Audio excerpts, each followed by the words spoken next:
Chers compatriotes africains, amis et partenaires du Sénégal, du monde entier, bonsoir. Je me permets, à travers cette courte vidéo, de revenir avec vous sur les derniers événements qui ont frappé notre pays, le Sénégal,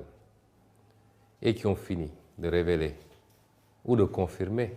au monde entier, mais surtout au peuple sénégalais, le véritable visage du président Macky Sall. Visage qu'on peut dépeindre sous les couleurs de la haine, de l'acharnement, de la violence gratuite par ses forces de défense et de sécurité, de la persécution permanente contre toutes les voix dissidentes, qu'elles soient de la société civile, des mouvements citoyens ou des partis politiques d'opposition, notamment par l'instrumentalisation d'un pan entier de la justice. Pour tous ceux qui en doutaient encore, ce qui s'est passé aujourd'hui en est une parfaite illustration. Je commencerai par regretter les nombreuses arrestations de ce jour. Mais je commencerai surtout par regretter le lourd tribut payé encore par la ville de Bignona. On nous signale 2 blessés graves, l'un ayant perdu un œil et l'autre ayant perdu quasiment son organe génital à partir des manifestations et parce que des balles réelles auraient été tirées par les forces de l'ordre. Ces crimes et forfaitures ne resteront pas impunis. Nous l'avons dit et redit. Tout ce qui s'est passé ces 12 dernières années et qui a occasionné de lourds dégâts, de lourdes pertes en vies humaines, en intégrité, en atteinte aux intégrités physiques, mais également en emprisonnement fortuit et gratuit, ne restera pas impuni. Chers compatriotes, ce qui s'est passé aujourd'hui illustre à suffisance tous les aspects que je viens d'évoquer. D'abord, ce qui s'est passé le matin en quittant mon domicile, où encore une fois, les forces de défense et de sécurité ont obstrué le passage pour essayer de nous imposer une trajectoire, un itinéraire, ce que nous avons refusé, allant jusqu'à heurter des véhicules de notre convoi. Ce qui s'est passé ensuite au niveau du palais de justice, où le juge en charge de ce dossier a voulu, pour des raisons que personne ne comprend, retenir ce dossier aujourd'hui et le juger, le vider aujourd'hui même. Alors que quasiment tous mes avocats venaient juste de se constituer et n'avaient pas eu accès au dossier et que les avocats qui en avaient eu accès n'avaient eu accès qu'à une partie du dossier. C'est extrêmement grave. C'est d'autant plus grave que le juge n'a présenté comme motivation à cette attitude que le fait qu'à chaque fois que Ousmane Sonko était convoqué, l'État a été obligé de mobiliser toutes les forces de sécurité et de défense, et que ça a coûté très cher à l'État sénégalais. Avons-nous été demandeurs de ces procès ridicules? Sommes-nous les instigateurs de ces complots et de ces manipulations dont la seule visée est d'obtenir une condamnation pouvant empêcher Ousmane Sonko d'être candidat pour l'élection présidentielle du 25 février 2024. Est-ce que cela peut justifier qu'on empiète, qu'on piétine, qu'on viole les droits de la défense, qui sont mes droits en l'occurrence, simplement parce que la mobilisation de ces dispositifs des forces de sécurité et de défense coûte très cher à l'État du Sénégal? Qu'un juge puisse réagir comme ça est suffisamment inquiétant et doit nous préoccuper par rapport à son indépendance, puisqu'il a pris des instructions pour parler ainsi. Ce qui s'est passé ensuite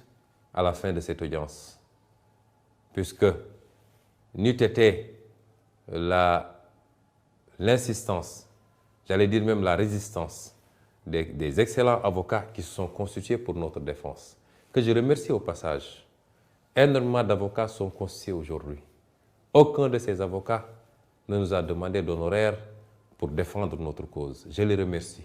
mais je les félicite surtout parce qu'ils ont fait montre de détermination, de combativité, mais ils ont montré que le Sénégal doit être fier de ses avocats. N'eût été la détermination de ces avocats, mais n'eût été également un barreau debout. Et j'en profite pour féliciter M. le bâtonnier qui a pu intervenir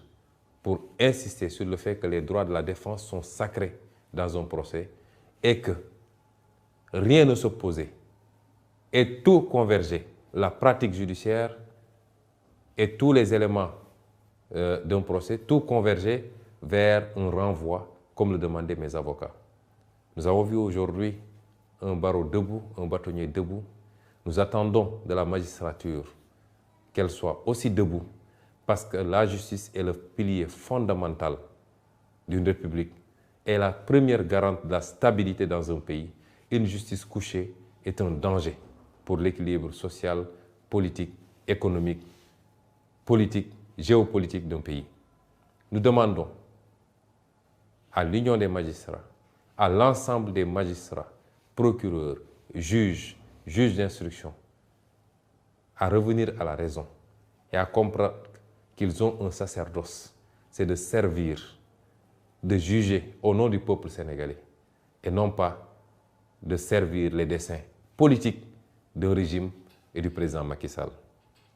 Ce qui s'est passé au sortir de cette audience,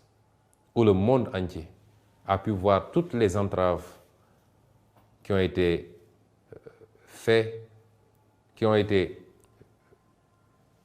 faites sur mon convoi, que des forces de défense et de sécurité aient mobilisé des engins lourds pour bloquer le convoi, essayer de lui imposer encore une fois un itinéraire qui n'était pas le nôtre, vouloir impérativement nous faire passer par le tunnel de Soumbédioune,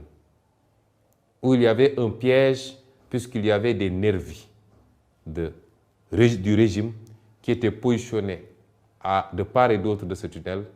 équipés au même titre que les forces de l'ordre de grenades lacrymogènes et d'armes. Ces forces de l'ordre ont voulu nous forcer à passer sous le tunnel, alors que rien ne s'opposait à ce qu'on puisse passer au-dessus du tunnel. C'est cela qui a amené le blocage du convoi, léger de grenades lacrymogènes, et c'est ça qui nous a amené à la situation que vous avez vécue. Ces mêmes forces de défense et de sécurité ont voulu m'imposer de sortir de mon véhicule pour entrer dans l'un de leurs engins blindés. Ce que j'ai formellement refusé parce que j'ai quitté mon domicile en citoyen libre à bord de ma voiture, accompagné de ma sécurité pour aller au tribunal. Et je tenais à rentrer dans les mêmes conditions. Ce qu'ils m'ont refusé, allant jusqu'à exercer une violence inédite, inouïe, gratuite sur mon véhicule et sur ma personne. Le monde entier a vu des agents des forces de l'ordre casser la vitre de ma voiture, forcer les serrures pour m'extraire de force de cette voiture et me conduire directement à bord de l'un de leurs fourgons blindés. Ce que rien ne justifiait. Puisque si les forces de l'ordre veulent nous faire croire qu'avec tout ce dispositif qu'ils avaient déployé, ils n'avaient pas les moyens d'escorter notre convoi et de nous conduire à notre domicile, personne ne peut y croire. Le pire, c'est qu'aujourd'hui, on a vu des milices privées se fondre dans les rangs des forces de l'ordre, tirer des grenades lacrymogènes contre les foules sans que ces forces de l'ordre n'interviennent. Ce qui se passe dans ce pays est extrêmement grave. Le régime de Macky Sall entretient une milice privée que tout le monde connaît et reconnaît, que nous connaissons, que nous avons identifiée, photographiée. Et cette milice, aujourd'hui, commet des exactions contre les populations. Un des acteurs éminents de la société civile a parlé de guerre civile la dernière fois. Certains se sont empressés de s'acharner contre lui. Mais le président Macky Sall nous conduit directement vers une situation désastreuse. Parce que personne n'acceptera de se laisser tirer comme des lapins par des milices privées entretenues par le régime du président Macky Sall. J'en appelle donc à l'ensemble du peuple sénégalais. J'en appelle à la communauté internationale pour vous dire que celui qui s'est présenté à vous comme un démocrate, qui a essayé de dépeindre son opposition comme une opposition violente, déraisonnée, est le seul dictateur, le seul violent, le seul haineux qui existe aujourd'hui au Sénégal. Le Sénégal est un grand peuple qui a jusqu'à présent résisté à tous les soubresauts, qui n'a jamais connu, qui n'a jamais été traversé par des considérations liées à l'ethnie, à la race, à la région d'appartenance. C'est seulement sous le régime du président Macky Sall qu'on a commencé à entendre ces discours haineux. Je veux dire à cette communauté internationale et au peuple sénégalais que cette obsession pour le pouvoir et pour un troisième mandat est en train de mener le président Macky Sall et son régime à franchir la ligne rouge qu'aucun président avalu n'avait franchie dans ce pays. Celle-là qui nous conduit vers la déstructuration du tissu social. Il est temps d'arrêter le président Macky Sall. Dès demain, nos avocats qui sont en train de travailler sur les suites à donner à tout cela déposeront certainement des plaintes, même si on n'a pas espoir, vu ce qui se passe dans la justice sénégalaise. Mais certains comportements et certains crimes ne sont pas prescriptibles. Contre tous les acteurs qui ont été mêlés à ces exactions, à commencer par le ministre de l'Intérieur, les généraux et chefs de la police qui sont mêlés à qui sont les donneurs d'ordre, les commissaires et autres commandants qui sont directement mêlés, des plaintes seront déposées parce que nous ne laisserons pas passer de telles attitudes qui ne relèvent pas d'une police nationale, mais qui sont des attitudes de banditisme. Comment pouvez-vous imaginer qu'un grand avocat comme Maître Clédor Ciré Ly, l'un des meilleurs d'Afrique de l'Ouest, procédurier et pénaliste, ait été brutalisé, extrait de force de la voiture pour être conduit dans un fourgon blindé? Comment pouvez-vous expliquer qu'un avocat qui a plus de 42 années de barre comme Kawsu Kaba Bodian, plus de 80 ans, soit aujourd'hui brutalisé, qui ne présentait aucun risque, aucune menace pour ses forces de défense et de sécurité? Comment pouvez-vous expliquer ça? Qu'est-ce qui peut justifier ces actes gratuits de violence et de vandalisme policier sur ordre du président Macky Sall et de son ministre de l'Intérieur? Ce qui se passe au Sénégal est suffisamment grave pour alerter tous les démocrates, alerter tous les républicains, alerter le monde entier, puisque depuis des années, les droits et libertés sont piétinés. La démocratie est à l'agonie. Je féliciterai et je remercierai tous les acteurs politiques, tous les acteurs de la société civile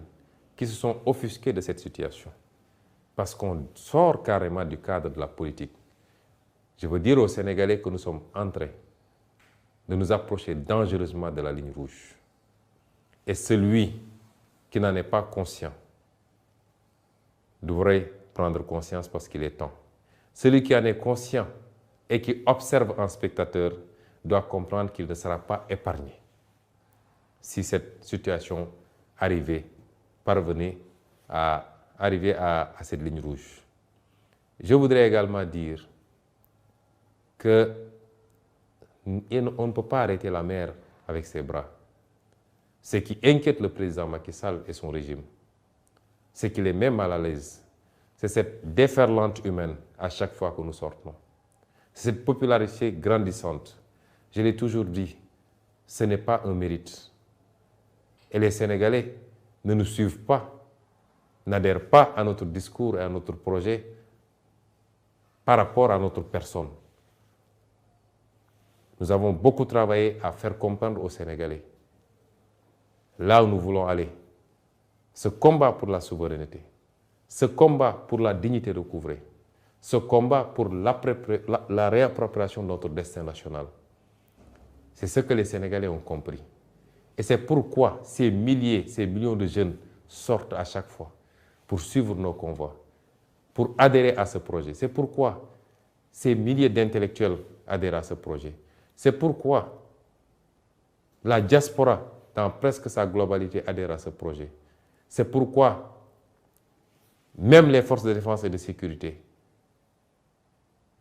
qui exécutent des ordres, souvent malgré eux, adhèrent à ce projet. C'est pourquoi tous nos compatriotes africains nous suivent de très près, comprennent le discours et adhèrent à ce projet. Si le président Macky Sall pense qu'il peut arrêter cela par l'intimidation,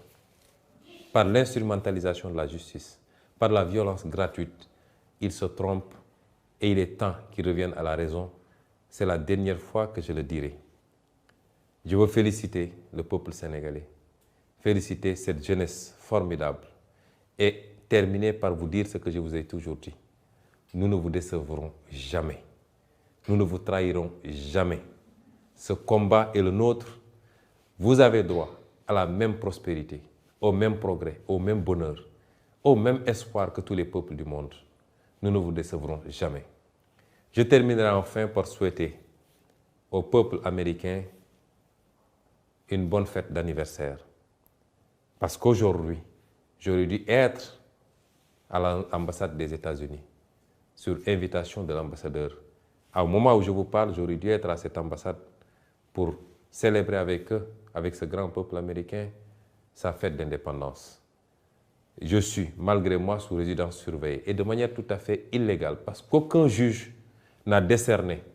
une ordonnance pour que je sois sous résidence surveillée. On me refuse tout déplacement hors de mon domicile, barricadé par des chars de combat, par des dragons, par des véhicules lourds et par des centaines et des centaines de policiers et de gendarmes. Je voudrais dire au monde entier que voilà le visage de Macky Sall et de son régime. Je vous remercie. Mbokki Sénégal, asalaamaaleykum. ñu ngi leen di nuyu di leen ziar di dellu seeg yéen ci lu gàtt rek waxtaan ak yéen ci xew-xew réew mi. ñun ñëpp dundandoo li xew ci réew mi bésu tey jii muy citoyen bu ñu woo tribunal mu mel ni rek saa suñu woowee citoyen boobu tribunal réew mi day taxaw, réew mi dootul noqi, réew mi dootul dox, waaye li ci gën a garaaw mooy ñoom ñi koy woo tribunal ñooy suuxat fitna gi. ñu ngi masawu ñëpp ci li ñu dund tey ndax métti woon na ci ñëpp. doore ko ci ki gën a yombule mooy ki nga xam ne tey bëggoon na xëy liggéeyut wala bëggoon na ubbi magasin ubbiwu ko. ba ki ci gën a jafele mooy ki nga xam ne gaañu na ci gaañu gu métti. ci diggante boobu nag lu nekk ngi ci. ñii jàpp nañ leen ci lu teguwul yoon, ñii yàq nañu seen alal, ñii sànni nañu saxaar su bon si ci seen biir kër. ñun ñëpp ñuy ànd di leen masaw. bu ñu sañoon du am, bu ñu sañoon du demee noonu, waaye dafa fekk Sénégal am buur goo xam ne buuru fitna la, buuru jaay doole la, buuru dóoraate la, buuru tojaate la, buuru reyaate la. ñu koy dund nag depuis ay at bi ko yàlla tegee fii ba léegi, waaye mu mel ni at yi weesu rawatina ñett yi dafa gën a tar. may masawu ñëpp di ci jiital nag la xew fële ci Bignona nga xam ne wax nañ ñu ci balaa ñuy door waxtaan gi ñaar ñoo xam ne gaañu nañ ci gaañu goo xam ne am nañu njort ni ay bal fetal lañ leen dóor. kenn ki ñàkk na ci bëtam, keneen ki nee nañu ci awra gi lañ ko dóor ba boo moytul ñàkk na ko définitivement. ñuy dañuy laajoon te laajaat ko mooy lu tax Bignona. ndax keroog rek ci àjjuma bi manifestation yu métti am na ci suñu dëkk gee di Mbàkke, waaye kenn dóoru fa balu fetal, kenn tuuru fa bëtu nit, kenn gaañu fa nit boo xam ne fetal la.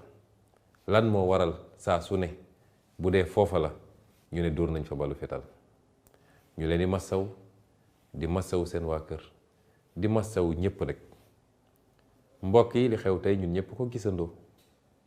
wooti nañu Ousmane Sonko ne ko ñëwal tribunal waaye bi Ousmane Sonko di génn këram lañu commencé fitna gi. lan moo waral saa suñu nee Ousmane Sonko woo nañ ko ñoom ñoo koy daggal fu mu war a jaar ak nu mu fa war a jaaree. gis ngeen ni bi ñuy génn suñu kër ba egg fii ci rond-point VDN bi lañu commencé provocation yi ba benn ci seen oto waaye sax nee nañ ñu du seen oto ñoom alkaati yi am na ñu ma ne oto nervi yi la mooy samba boy yi nga xam ne tey APR ak ñoom waa kër Macky Sall ngemb nañ leen jox leen doole jox leen gànnaay ñiy jox takk der yi ñu am sañ-sañu di sànni ay grenade waaye yor sax ay fetal te saa su ne ñooy jaxasoo ci mbir mi fitna yu bari yi ngeen gis ni ci ñoom lay jóge foofu la ñu commencé fitna gi topp ko ba ñuy egg tribunal ba ñu eggee tribunal it baax na sénégalais xam la xew ci tribunal tey ndax nit yor na làmmiñam fu ne mu wër fa wax fa ma dellu leen wax leen li ma leen di wax gis ngeen dossier bi gisaguma juge bu ci condamné Ousmane Sonko ni ma ko waxoon ci beneen dossier bi ndax nag sàcc ndënd yomb na de waaye foo koy tëggee wër ci télé yi di wax yomb na trop waaye dossier bu gën a vidé bii amul la ma waxoon yépp ma féddali ko moom moomu di wax Mame Mbaye Niang rapport IGF da ko épinglé mu def ay njombe yu garaaw yoo xam ne document yépp ñu ngi ko yor Sénégal ñi warul wax rek ay wax tey jii dafa waroon taxaw ci kanamu àttekat ñu koy àtte loolu lépp ñu yor ko moo tax jarul yuuxu jarul wax buñ ci eggee rek dinañ def li ñu war a def te ñi war a seede yépp nag il faut ñëw seede commencé ko ci Amadou Ba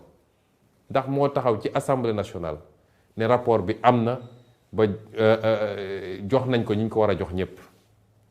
kon sénégalais kenn du leen fooye def li ñuy def ba pare yor seen làmmiñ di wax ba pare ne kenn du ci tudd mun nañu noggatu ay journaliste waaye Ousmane Sonko du ñooña ba ñu eggee amul luñ ciy ragal waaye dossier justice dafa am nuñ koy gérer ba ñuy dogg ci foofu juge bi ñu fa fekk la fa nekkoon ci dossier bi daf leen renvoyé juge boobu di bëgg a parax-paraxee ne tey mu taxañ dossier bi tey mu àtte dossier bi ci jamono joo xam ne li ëpp ci samay avocat ñi ngay doog a constitué wu joxaguñ leen sax dossier bi xanaa kay nit balaa nga koy défendre balaa nga koy layal nga jot dossier bi ba xool ko jotuñu dossier bi kenn ci avocat yi moo jotoon dossier bi te joxuñu ko dossier bi yépp ndax am na ay clé USB yu ci ànd joxuñu ko waaw avocat yi ne ko génneel ko sax loo xam ne chambre am boobu moo ko attewaat ko ay dossiers yoo xam ne renvoyé nañ ko 6 mois 8 mois doog ko atte ne ko waaw monsieur le juge yow yaa ne dossier bi dossier bu ordinaire la looy parax-paraxee ñun ñu ngi doog a egg si mais ñu jot dossier bi ndax daw nañ ci parquet muy làqatu jël dossier bi nëbb ko kon may leen ñun ñu jot dossier bi dem jàng ko bu baax ñu jàpp beneen date boo xam ne bu ñu ñëwee ñëpp mun a lay juge bi bëgg ne leen mun naa leen jox dossier bi may leen 15 minutes ngeen dem toog fële xool ko bu ngeen ñëwee mun ngeen lay loolu musul am ci tribunalu Sénégal musul am ci àtte Sénégal tey dem na ba kenn ci avocat seen avocat ñoom sax moo jóg ne ñii li ñu laaj yoon la dañ leen war a may report bi kenn musul gis lu mel ni ñi nekkoon ci tribunal ba tey ñépp am na ñu leen métti ci juge bi ni mu bëggoon doxalee dossier bi muy lu tey xel ñu dellu si mu dem ñëw ne li tax mu bëgg ñu def àtte bi tey mooy saa su ñëwee Ousmane Sonko dëkk bi day taxaw ñu war a génne xaalis bu bari pour mobiliser takk der yi seen oto yi carburant bu muy consommer ak nangam waaw léegi juge war naa wax lool li nga xam ne mooy àq ak yelleef ki ñuy àtte nga xam ne même ci diine sax lu farata la lu sacré la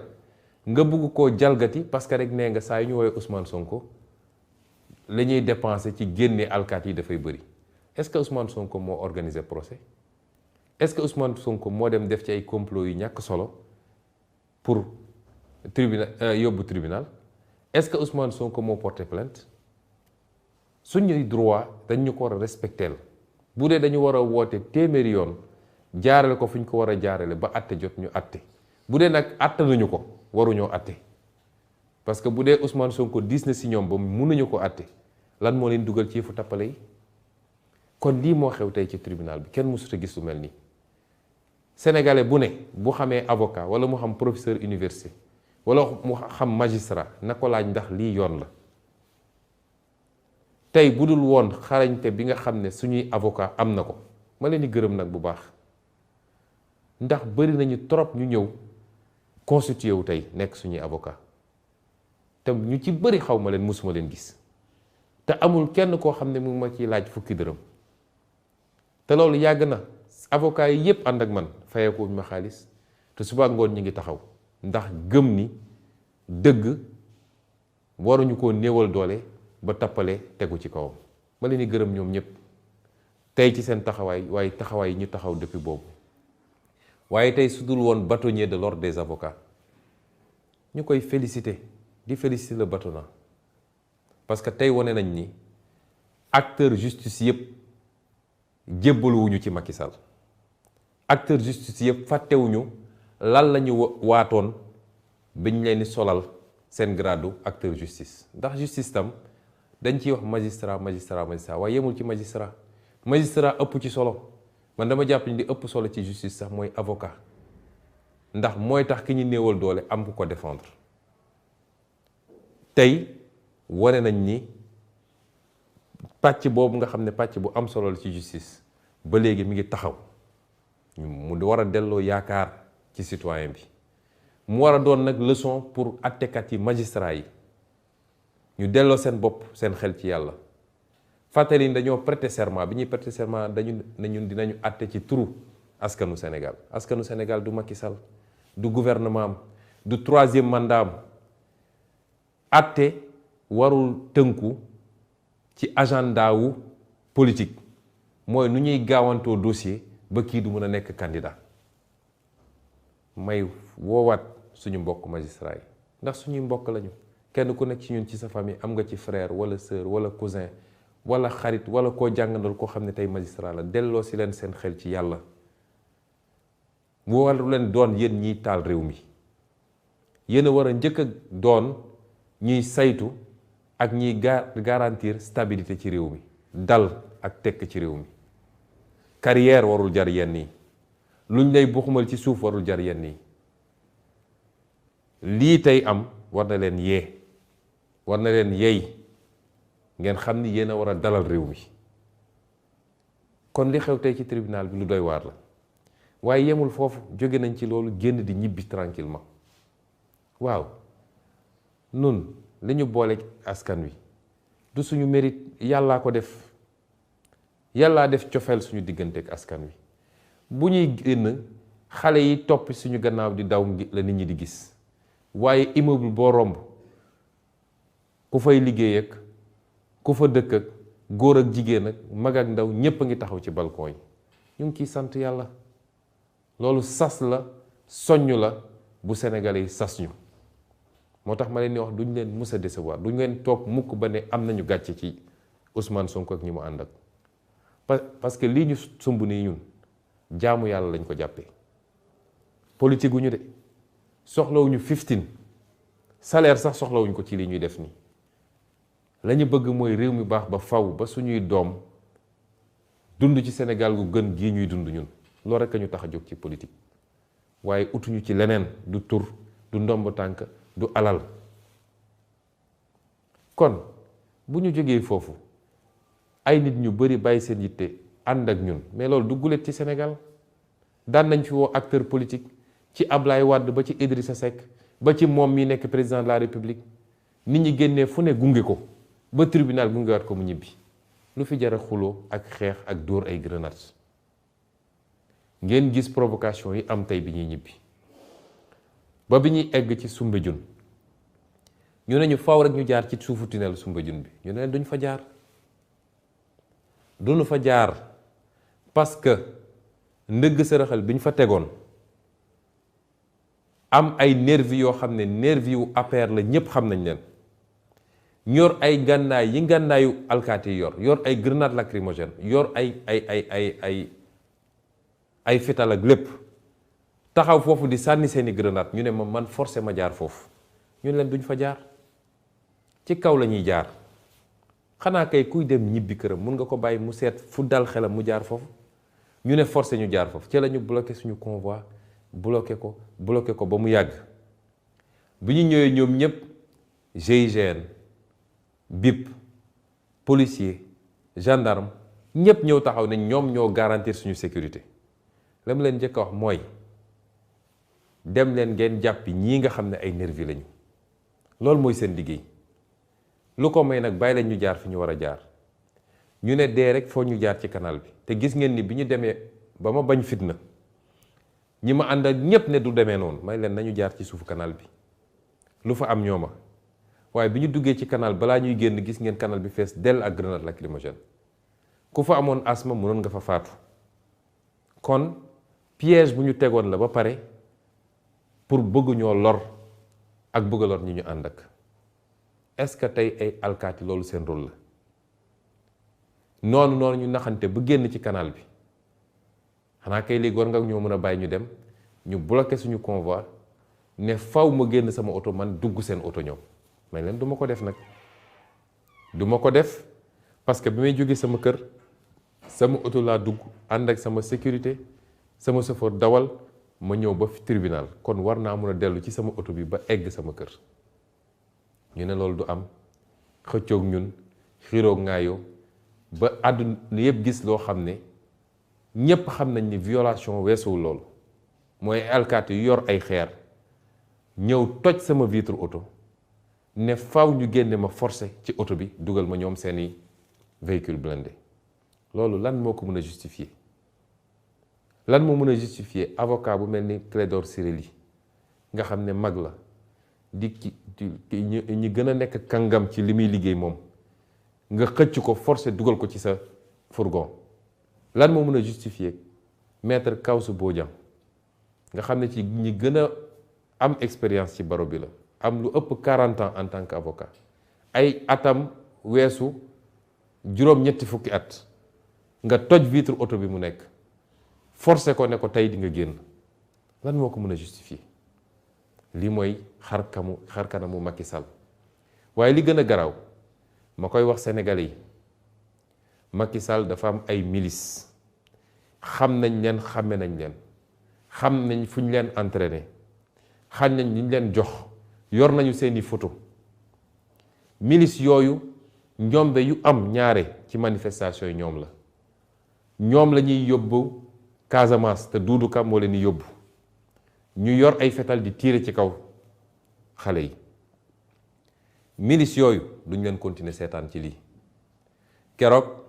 kenn ci société civile bi muy Alioune Tine dafa wax ba tudd guerre civile ñépp tëbandoo di wax magum waxoon naa ko moo gën waxu magum xamoon naa ko parce que kenn du nangu nag toog di seetaan ay nit yor ay ngànnaay di la tiire mel ni ku yor ay lapin lii Macky Sall di def ñépp mën nañ ko def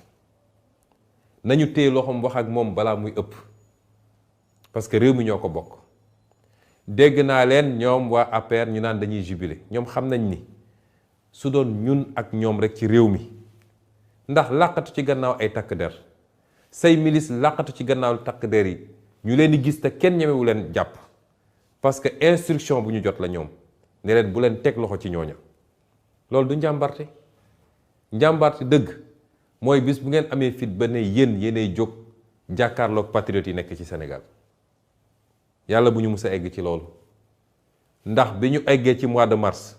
bëri na ci yéen ñii waa APR yi yu doon wër suñuy kër naan dimbale leen ñu dañoo bëgg a transhumé ba ci Mame Mbaye Niang moomu yor làmmiñam di wax fu ne wër na fa dem gisi samay nit neen wax leen ak Ousmane Sonko man damay transhumé kon fit amu leen ko te réew mi ñoo ko bokk te jeexagul nañu téye loxo Macky Sall ndax fi mu jëmee réew mi baaxul réew mi baaxul te baaxul ci moom d'abord parce que cour pénale internationale lay mujj na continuer rek di dóor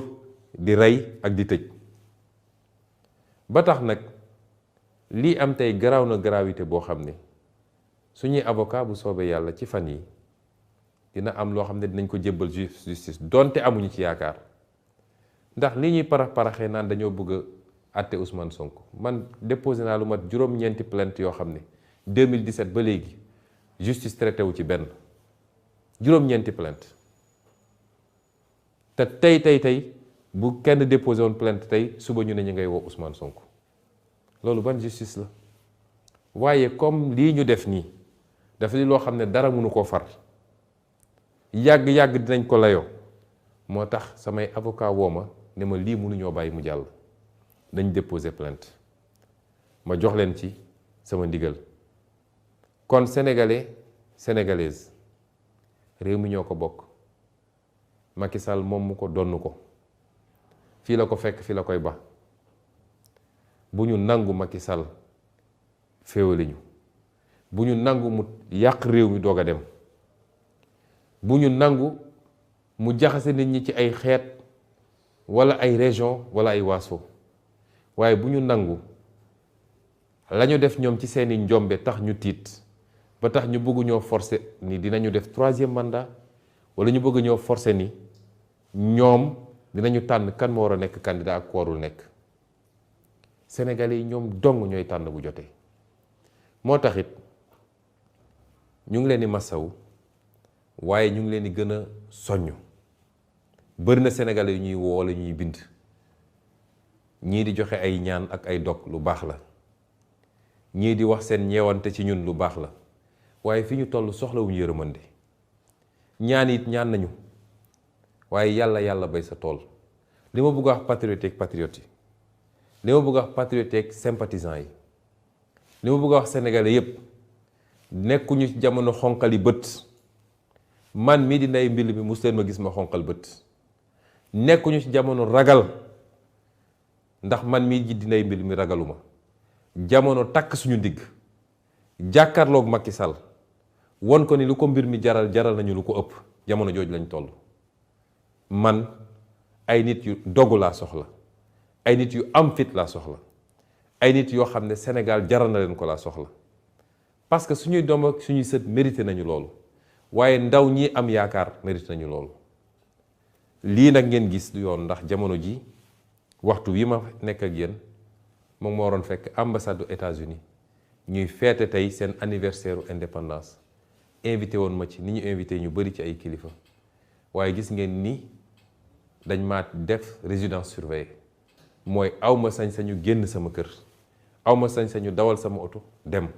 awma sañ-sañu dox dem muy loo xam ne amul lu ko gën a garaaw ndax loolu pour mu am juge rek moo mënoon ne maa ngi teg Ousmane Sonko ci résidence surveillée benn juge defu ko lii di leneen lu yokku ci li nga xam ne mooy taxawaayu Macky Sall ci Sénégal waaye taxawaayu Macky Sall jëmale ko ci sama jëmm ji man nag Macky Sall mënuma xoqatal mënuma tiital ay at a ngi nii muy essayé te tey la wàllu gën a ay may gërëm di sant mboolem seen ñi nga xam ne naqaru nañu lii nga xam ne xew na mënuma leen lim ndax ku lim jum waaye ma jiital si ñi nga xam ne ñoo nekk ci société civile bi ñu ngi leen di gërëm di leen sant ma teg ci ñi nga xam ne ñoo nekk ci classe politique bi rawatina ñi nekk ci opposition bi ñoom ñëpp nag ak lu ñu mën a séq ñoom ñëpp seen taxawaay rafet na ñu ngi leen ciy gërëm di leen sant waaye le peuple sénégalais ba ci sax ñoo xam ne bokkuñoo ak ñoom réew ndax gis nañu ay député français waa bitim réew ñoom ñëpp ku nekk bind naqaru lu xew tey ci réew mi kon ñu ngi leen di gërëm ñoom ñëpp li tax nag taxawaay bi am mooy ñi ñëpp dañoo war a xam ni mbir mu du mbirum Ousmane Sonko Macky Sall bu amee li mu bëgg bu paree ci Ousmane Sonko dem ci keneen bu paree ci keneen dem ci keneen ndax lenn mooy mbébétam mooy kenn warul am sañ-sañ ne ànduma ak Macky Sall fii ci biir réew Sénégal loolu nag du ko mus a am ilaa yow mi din du ko mus a am kon ñu ngi leen di gërëm di leen sant di daaneel ci dellu si waxaat ñi nga xam ne ñoom la Macky Sall di ngemb nga nekk ci justice ngay jiite force de défense et de sécurité ngay général ngay inspecteur wala jiite police Macky Sall fukki weer ak ñaar a ko dese ci réew mi bu soobee yàlla mu bëgg ko mu bañ ko fukki weer ak ñaar moo ko dese ci réew mi Macky Sall waru ñoo gënal Sénégal gi waaye Macky Sall waru leen gënal seen bopp ndax lu fi waaye def lu defuut di nga ko layoo ak sénégalais yi di nga ko layoo ak justice ñu ngi leen di gërëm leen sant asalaamaaleykum wa rahmatullah. réew mi bañ naa dootuñu nangu kenn jaay nu réew mi bañ naa déet réew mi bañ naa déedéet dootuñu fi nangu buumu jaam. réew mi bañ naa dootuñu nangu kenn noot ñu réew mi bañ naa déet.